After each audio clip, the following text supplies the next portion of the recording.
mode pagka yung makina nagbibigay ng kuryente sa battery, tapos battery yung nagpapatakbo sa kotse. Naka-green sila parehas kasi bibigay sila parehas ng power. Mabagal lang kasi. So ayan, naka-cruise control ako, tapos ICA. Pag naka-parallel mode ang kotse, yan, ibig sabihin binibigyan ng engine yung gulong ng power, tapos yung battery sa power. Yan, parallel mode yan. Yan, nagana yung combined power niya na 299 horsepower.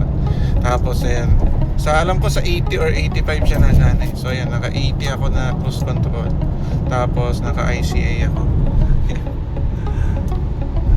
So ayan, ayan, pag ganyan naman series mode naman yun kanina.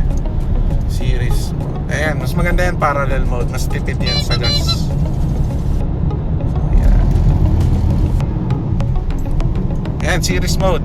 Bigyan, nagbibigay ng power yung makina sa battery, tas yung battery yung nagpapatakbo ng kotse. Pero pagka ganyan, parallel mode, mas tipid siya. Natulong lang yung battery ng konti. Yan, mas maganda yung kanina. Kesa to, mas matipid sa gas yung parallel kesa sa series.